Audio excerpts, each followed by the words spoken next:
రాజమహేంద్రవరంలో అనూరియా మరణాలు ఆందోళన కలిగిస్తున్నాయి. ఇప్పటివరకు 4 మృతి చెందినట్లు తూర్పుగోదావరి జిల్లా కలెక్టర్ కీర్తి చేకూరి వెల్లడించారు. కిడ్నీ సంబంధిత సమస్యలతో కొంతమంది ఆసుపత్రుల్లో చికిత్స పొందుతున్నట్లు తెలిపారు. ఆరోగ్య శాఖ, నగరపాలక అధికారులు ఇంటింటా సర్వే చేపట్టారని, క్షేత్రస్థాయిలో వైద్య శిబిరాలు ఏర్పాటు చేశామన్నారు. కల్తీ పాలన ఆరోపణల నేపథ్యంలో పాలు పోసే వ్యక్తిని పోలీసులు అదుపులోకి తీసుకుని కేసు నమోదు చేసి దర్యాప్తు చేస్తున్నామన్నారు. డిఫరెంట్ హాస్పిటల్స్లో 12 మంది వరకు మన రాజమండ్రి అర్బన్ హాస్పిటల్స్లో ఈ అక్యూట్ రీనల్ ఫెయిల్యూర్తో సఫర్ అవుతూ ఉన్నారు. కొంతమంది డయాలసిస్లో ఉన్నారు. అందరికీ కూడా ఎలివేటెడ్ రీనల్ లెవెల్స్ ఉన్నాయి. వీళ్ళందరికీ కూడా మనం కామన్ లింక్ చూస్తే there is one milk vendor who supplying milk to all these families. 106 ఫ్యామిలీస్కి పాలు ఇవ్వడం జరిగింది. ఆయన పాలు సప్లై చేయడం జరిగింది.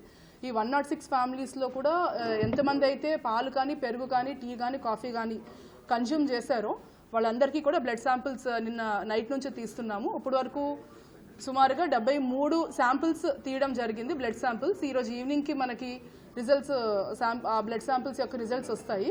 ప్రిలిమినరీగా ఈరోజు అందరూ కూడా ఇంటింటి సర్వే ప్రకారము ఎవరికైతే ఆయన పాలు సప్లై చేశారో ప్రిలిమినరీ రిజల్ట్ ఇప్పటి వరకు కూడా అందరూ కూడా సేఫ్గానే ఉన్నారు. సో ఎవ్రీడే సర్వేలెన్స్ మనము ఈ ఫ్యామిలీస్ మీద చేపడుతూ ఉంటాము. So that sudden onset of any symptoms వచ్చినా సరే వెంటనే మనము ఎర్లీ ఇంటర్వెన్షన్ తీసుకుని we will be able to save life. 4 మరణాలు జరిగినాయి. ఈ 4కి కూడా అక్యూట్ రీనల్ ఫెయిల్యూర్తోనే మరణాలు జరిగినాయి.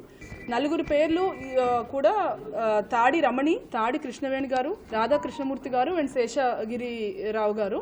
సో 4 కూడా వేరియస్ డిఫరెంట్ డేస్న జాయిన్ అయ్యారు. ఒకళ్ళు 17వ తారీఖు, 18వ వరకు, కొంతమంది 19వ తారీఖు అలా జాయిన్ అయ్యారు. అందరూ కూడా మనకు నిన్నటి నుంచి కూడా ఈ మరణాలు మనం చూడడం జరిగింది.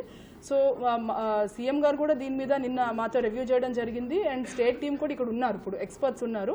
మా వైపు నుంచి విన్నపం ఏంటి అంటే ఎవరైతే పాలు కన్జ్యూమ్ చేశారో సడన్ ఆన్సెట్ ఆఫ్ సిమ్టమ్స్ ఏమైనా ఎలాగా ఎవ్రీడే సర్వేలెన్స్ మేము చేస్తూ ఉంటాము. సడన్ ఆన్సెట్ ఆఫ్ సిమ్టమ్స్ ఏమైనా వస్తే మనం కేర్ఫుల్గా వాచ్ చేయడము.